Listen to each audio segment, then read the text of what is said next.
screw you. You want to treat me like shit, watch what I do to you. I want to get in your head. I want to eat you alive. I want to destroy you.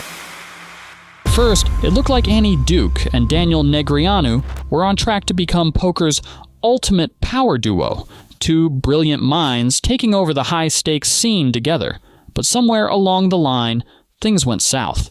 The respect turned into rivalry, the friendly banter turned into open shots, and before long, their feud became one of the most talked-about dramas in poker history.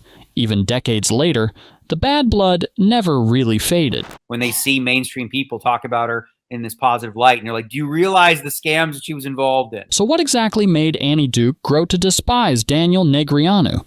And how did it all get so out of hand? It all started back in the 1990s when both players were carving their paths in the poker world. Annie Duke had already begun making waves on the tournament circuit when she first crossed paths with a young, ambitious Daniel Negreanu. Word has it that Annie wasn't shy about criticizing Daniel's playing style. And of course, Daniel being Daniel, he didn't take that lightly. What followed was a back and forth that would slowly evolve into one of poker's most iconic rivalries. At the time, Negreanu was hustling hard in Las Vegas, trying to cement his name as a professional player.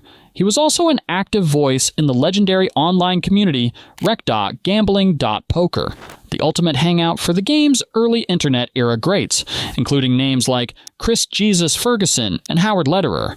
Then came a pretty fascinating moment in 1999. Daniel made a now famous post on that same poker forum, where he listed who he thought were the 10 best limit hold'em players in the world. And this wasn't just some casual opinion. He based it on his experience playing in the insanely tough $500 to $1,000 Bellagio game, one of the highest stakes tables anywhere. But here's the part that really raised eyebrows. Daniel ranked Annie Duke 6th. Yes, despite all the tension between them, he publicly called her one of the best in the game. Fast forward to September 2002, and things started to get really interesting when Daniel began dropping some cryptic accusations on an old-school internet forum called Rec Gambling Poker. He hinted that an expert player was acting like a bully in the high-stakes Bellagio games. At first, Negreanu kept things vague, but before long, he started using she, and that one little pronoun gave everything away.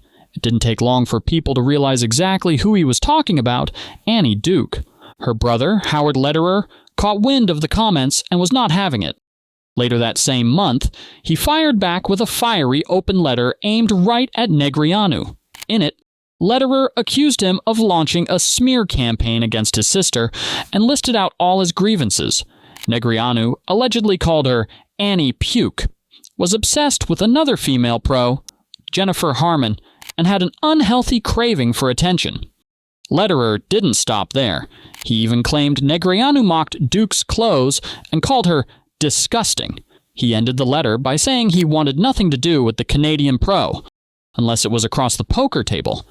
Negreanu didn't take long to respond, and his reply was just as fiery. He claimed Duke had mocked him first, years earlier, when he was a 22-year-old rookie at the Four Queens Casino. According to him, she'd nicknamed him Cup Boy because of his habit of carrying a styrofoam cup at the table. He accused her of constantly criticizing his play, calling her a horrible person, and even said other players secretly agreed. Then came the low blows.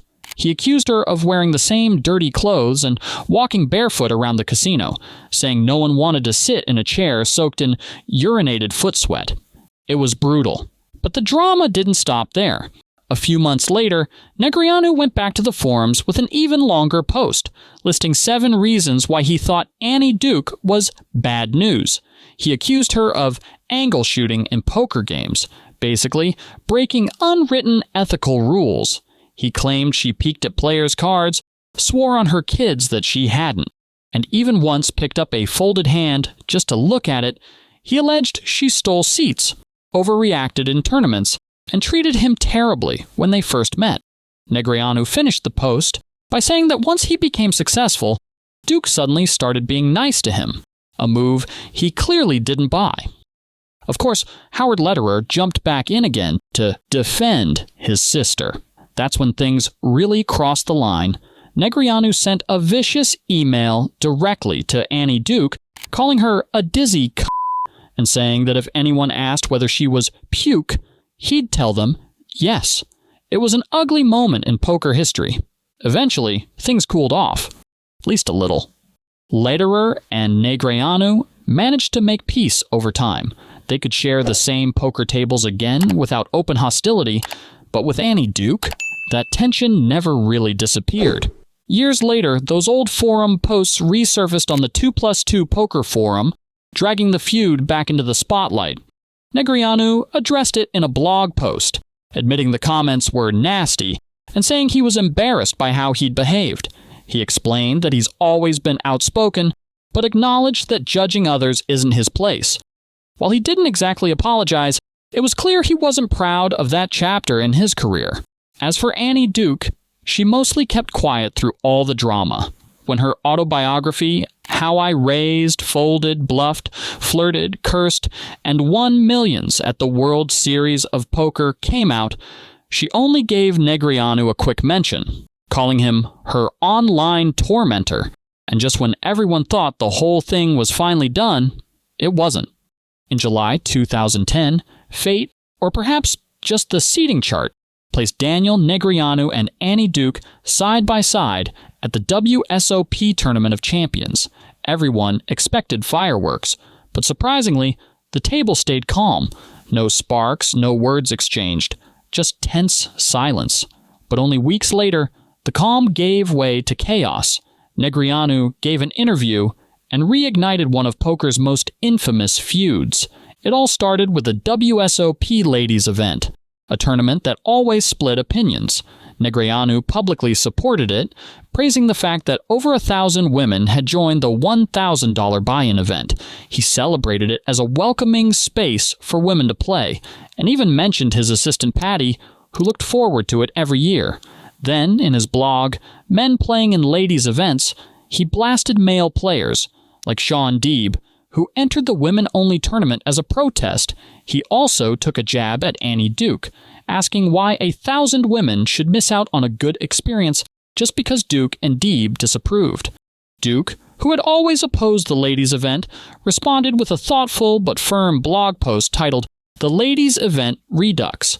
She argued that poker should be equal for all, and that separating men and women actually held the game back. She even backed Sean Deeb's protest, saying that if quiet diplomacy hadn't worked, maybe it was time to make some noise. And that's exactly what happened. Their blogs turned into a full-on war. Negreanu came back swinging with another post, sticking up for the ladies one more time, where he mocked Duke's title as the best female poker player in the world.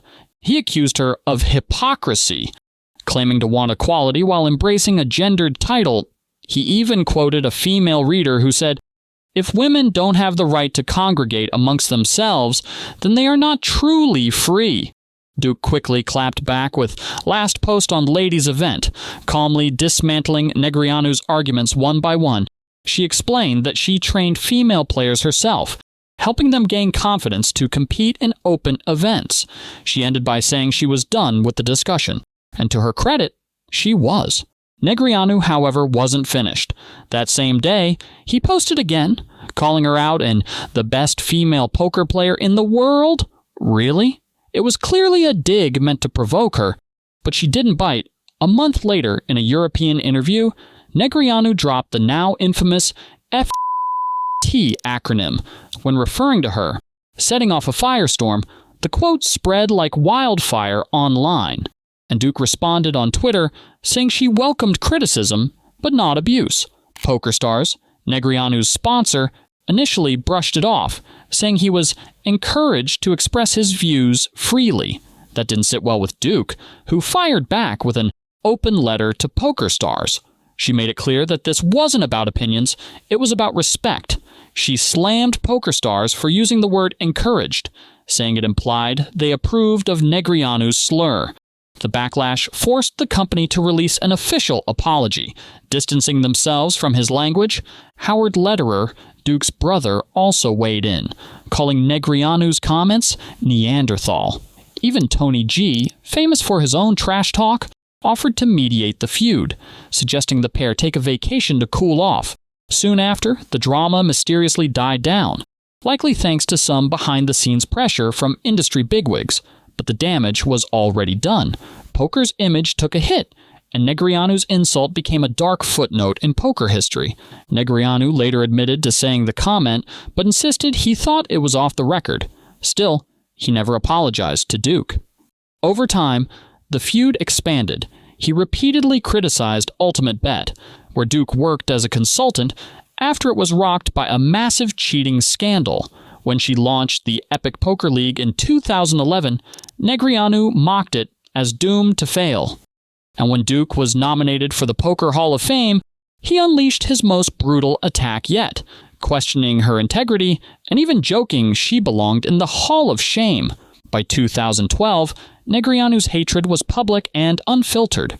On his forum, he called Duke a liar, cheater, and thief, while referencing Joan Rivers' infamous nickname for her, Pit Viper.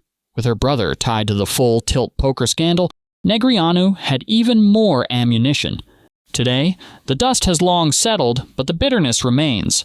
Daniel Negreanu and Annie Duke may share poker's Hall of Legends, but their feud stands as one of its most unforgettable rivalries, a saga of pride, principle, and words that went way too far.